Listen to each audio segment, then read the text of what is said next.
Hi guys, this Venkatesh Prasad from Inspiro IAS. ಮೊನ್ನೆ ನಡೆದಂತಹ KAS ಮುಖ್ಯ ಪರೀಕ್ಷೆಯ ಪ್ರಶ್ನೆ ಪತ್ರಿಕೆಗಳನ್ನು ನೀವೆಲ್ಲ ನೋಡಿದ್ದೀರಾ ಅಂತ ಅನ್ಕೊತಾ ಇದ್ದೀನಿ. ಮೊನ್ನೆ ನಡೆದಂತಹ ಪ್ರಶ್ನೆ ಪತ್ರಿಕೆಯನ್ನು ನಾವು ನೋಡಿದ್ರೆ ನಮಗಿಲ್ಲಿ ಎರಡು ವಿಷಯ ಅರ್ಥ ಆಗುತ್ತೆ. ಮೊದಲನೇ ವಿಷಯ ಏನಪ್ಪ ಅಂತಂದರೆ, ಒಂದು ಪ್ರಶ್ನೆ ಪತ್ರಿಕೆ ಪ್ಯಾಟ್ರನ್ ಚೇಂಜ್ ಮಾಡಿದ್ದಾರೆ.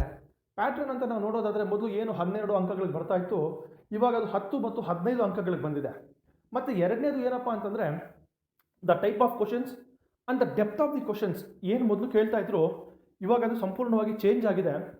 ನಾವು ಬರೀ ಒಂದು ಸೂಪರ್ಫಿಷಿಯಲ್ ನಾಲೆಡ್ಜ್, ಬರೀ ನಾವು ಒಂದು ಸಿಲೆಬಸ್ ಕಾಪಿ ಇಟ್ಕೊಂಡು ಒಂಚೂರು ಏನೋ ಅದು ಇದು ಓದ್ಕೊಂಡು ಹೋಗಿ ಪರೀಕ್ಷೆ ಬರೆದು ಬರ್ತೀನಿ ಅಂತ ಅಂದರೆ, ಇವಾಗ ಬರ್ತಕ್ಕಂಥ ಒಂದು ಪ್ರಶ್ನೆ ಪತ್ರಿಕೆ ನೋಡಿದಾಗ ಅದು ಎಲ್ಲೋ ಒಂಚೂರು ಕಷ್ಟ ಅಂತ ಅನಿಸುತ್ತೆ.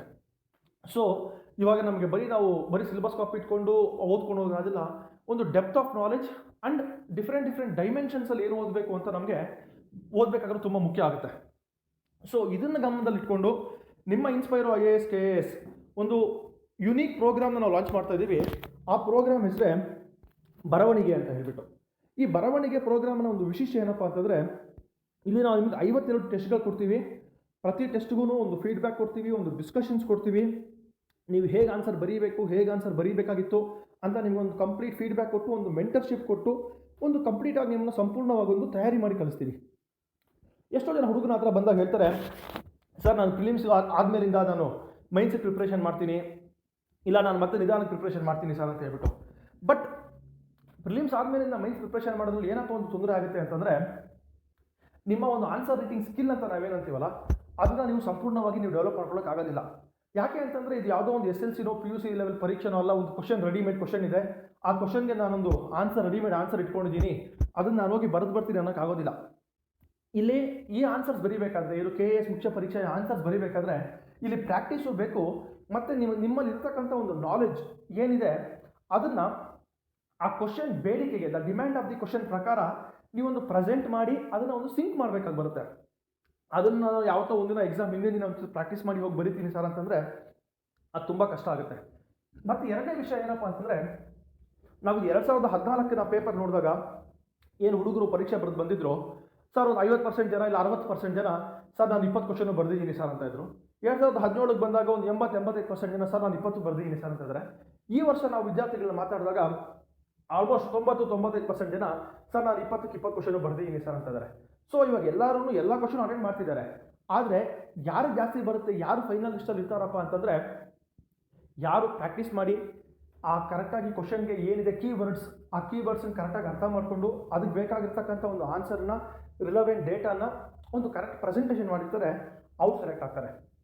ಸೊ ಅದರಿಂದ ಇಲ್ಲಿ ನಾಟ್ ಜಸ್ಟ್ ಆನ್ಸರ್ ಬರೆಯೋದೊಂದೇ ಅಲ್ಲ, ಟೈಮ್ ಲಿಮಿಟ್ ಮೇಂಟೈನ್ ಮಾಡೋದಿರ್ಬೋದು, ಇಲ್ಲ ಕೀವರ್ಡ್ಸ್ ಹಾಕೋದಿರ್ಬೋದು, ಇಲ್ಲ ವರ್ಡ್ ಲಿಮಿಟ್ ಮೇಂಟೈನ್ ಮಾಡಿ ಬೇಕಾಗಿರೋ ಆನ್ಸರನ್ನು ಅಲ್ಲ ನಮ್ಮ ಹತ್ರ ಇರೋ ಡೇಟಾನ ಕರೆಕ್ಟಾಗಿ ಡಿಮ್ಯಾಂಡ್ ಆಫ್ ದಿ ಕ್ವಶನ್ಗೆ ಬರೆಯೋದೇನಿದೆ, ಆ ಸ್ಕಿಲ್ ಸೆಟ್ನ ಇವಾಗಿಂದ ಪ್ರಾಕ್ಟೀಸ್ ಮಾಡಿಕೊಂಡ್ರೆ ನೀವು ಪರೀಕ್ಷೆಯಲ್ಲಿ ಚೆನ್ನಾಗಿ ಬರೆಯೋಕ್ಕಾಗುತ್ತೆ.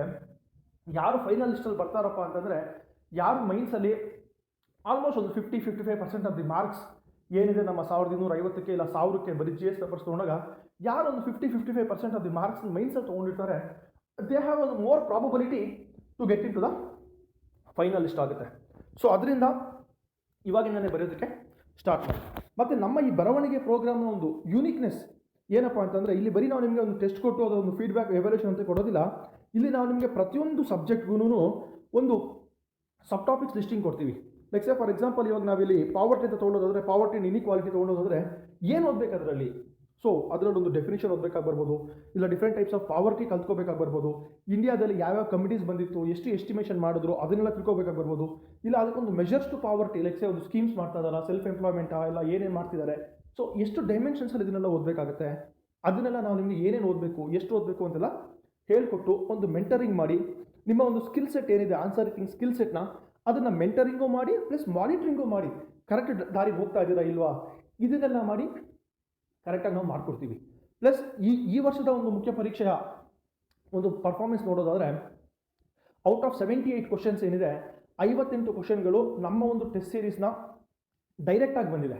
ಇದನ್ನು ನಾವು ಮಾರ್ಕ್ಸ್ ರೂಪದಲ್ಲಿ ನೋಡೋದಾದರೆ ಹತ್ರ 60 ಕ್ವಶನ್ನು ಒಂದು 12-12.5 ಮಾರ್ಕ್ ಆ್ಯಾವ್ರೇಜ್ ಅಂತ ತೊಗೊಂಡ್ರು ಹತ್ರ ಒಂದು 700-750 ಮಾರ್ಕ್ಸು ಔಟ್ ಆಫ್ 1000 ನಮ್ಮ ಒಂದು ಟೆಸ್ಟ್ ಸೀರೀಸ್ನ ಡೈರೆಕ್ಟಾಗಿ ಬಂದಿದೆ. ಸೊ ಟೆಸ್ಟ್ ಸೀರೀಸ್ ನಿಮಗೆ ಮೆಂಟರು ಮಾನಿಟ್ರ್ ಮಾಡೋದೆಲ್ಲ ಏನು ಓದಬೇಕು, ಎಷ್ಟು ಓದಬೇಕು ಅಂತ ಅದನ್ನು ಹೇಳ್ಕೊಡ್ತೀವಿ. So it's all together a package where it is not just about ನಾವು ಒಂದು ಎವಲ್ಯೂಷನ್ ಅಲ್ಲ, it is more about your evolution. ಹೇಗೆ ನೀವು ಬರೀಬೇಕು, ಎಲ್ಲೆಲ್ಲ ಮಾಡಬೇಕು, ಏನೆಲ್ಲ ಮಾಡಬೇಕು ಅಂತ ನಾವು ನಿಮಗೆ ಹೇಳ್ಕೊಟ್ಟು ಮಾಡ್ತೀವಿ. So hope this helps. Hope every one of the serious aspirant who is willing to crack KAS in the next attempt takes this seriously and starts writing answers. Thank you.